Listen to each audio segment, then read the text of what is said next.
It's beer o'clock on Real Ale Craft Beer, and today we got a beer from Vibrant Forest, and this is a can of there, out of Exile.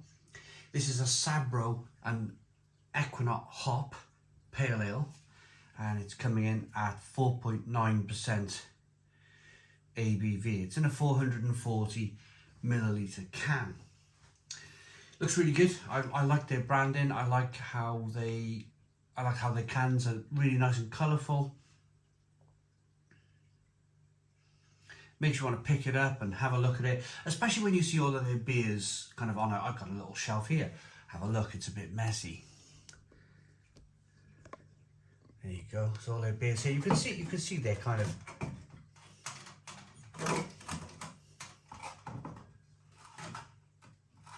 it's just nice, aren't they? They're kind of, how's that?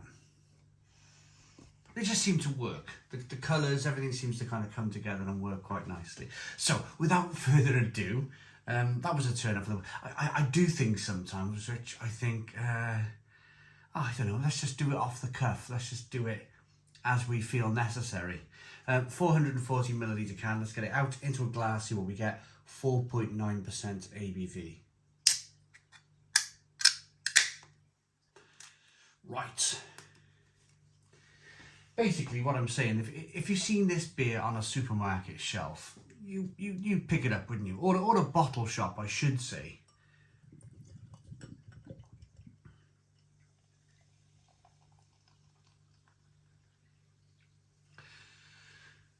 But to be honest with you, Vibrant Forest, of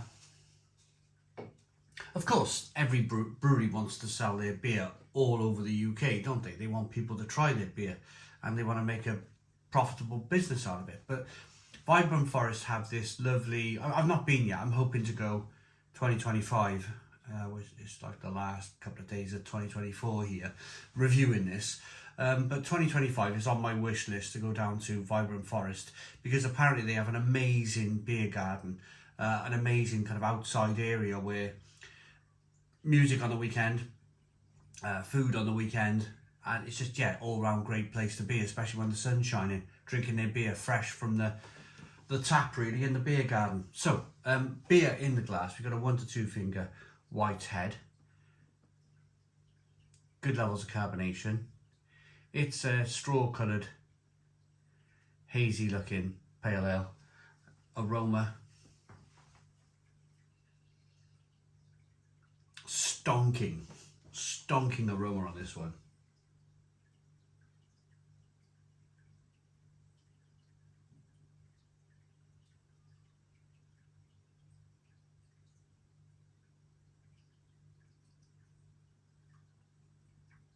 This is kind of a lot of grapefruit, orange peel and pineapple. Smells really good. Let's dive in. Cheers, everybody.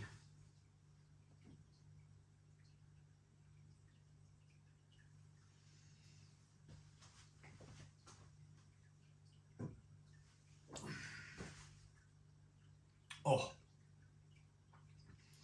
that is on point. That is super juicy, super tropical, very refreshing, very clean, very crisp, little bit of a rich, creamy mouthfeel coming through, but absolutely on point in terms of just how kind of lovely and juicy this beer is. I mean,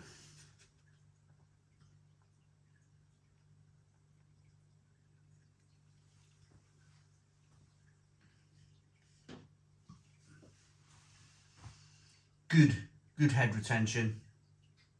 Just poured some of the beer in. This glass does have a little bit of a kind of widget in the bottom of the glass there, so it is going to create a little bit more carbonation than perhaps the brewer likes. But this is one of those pinter glasses, and if you've owned one of those pinter brewing machines, there's a reason why this thing has got a carbonated bottom on the glass. It's the etching, as they call it. It's because these home brews from these kits, they need that little bit of kind of spark to get things going, get that carbonation created in the glass.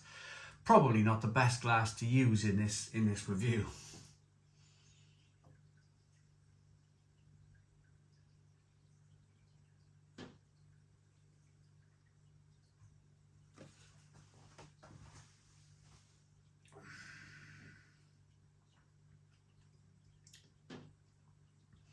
But that is something else. That is something super. It starts off in terms of kind of balance. It's just juicy. Does it say juicy on the? This one doesn't. Some of them say juicy pale ales, juicy IPAs. This one's got this really kind of lovely juicy feel to it. There's a little bit of sweetness from the malt to begin with. There's the smallest of touches of hops on the back end, but this beer's being produced, it's been made to have that kind of all in the middle flavour. All in the middle of the flavour. It's not too far kind of like over here with sweetness. It's definitely not too far over here with bitterness. It's kind of very central in terms of kind of, I suppose we should call this modern beer. A lot of modern beer, a lot of these modern hazy looking pale ales. I mean, how many times have you seen this sort of thing since 2016? How many times have you seen this kind of hazy pale ale or hazy IPA when you pour a beer out? All started in Manchester, kind of really, or America, and then it came over to kind of Manchester. Cloudwater Brewing Company were probably one of the first breweries to really dedicate themselves into brewing hazy, unfiltered, full flavoured beer. But it's not unfamiliar. It's very good. It's in terms of kind of quality brewed beer. This is higher level than supermarket. This is better than supermarket beer.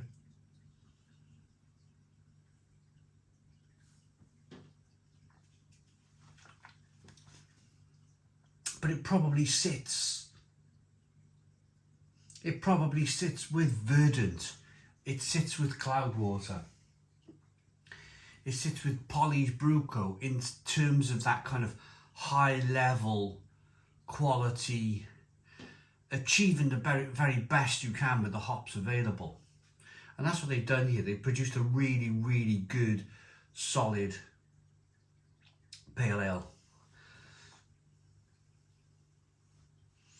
So let's have a read of the can.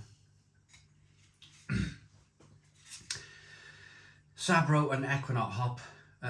For this pale ale, we have used an abundance of Equinox and Sabro hops. Equinox adds fruity aromatic of lemon, lime and tropical fruits. Yeah, I'd go with that. Along with herbal notes, Sabro adds striking coconut character.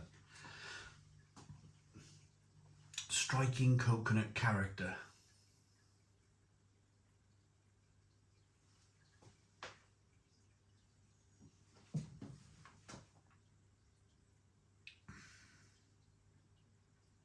Yeah, lots of that.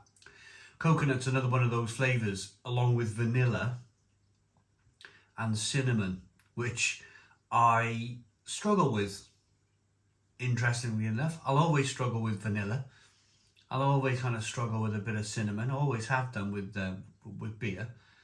But coconut seems to be another one. Coconut seems to be another one of those flavours where you read it on the back of the can and you go, ah, yeah, you taste it. Yeah, there's coconut in there. We're only human. Which is complemented by fruity yeast, which gives pleasant stone fruit esters. All this fruity goodness is laid upon a malt bill made with hefty amounts of wheat and oats. Brilliant beer. Brilliant beer. You can see the wheat and the oats in the lacing on the glass there, on the head retention there. Really good head retention on the beer. So let's rate it. It looks good. It smells good. Tastes fantastic.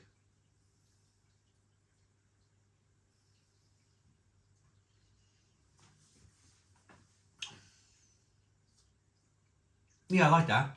I like that enough to give it an 8 out of 10. 8 out of 10 from Real Ale Craft Beer. Please put your comments in the comments box, subscribe to our daily beer and food reviews, give us a big fat thumbs up. Boom, cheers.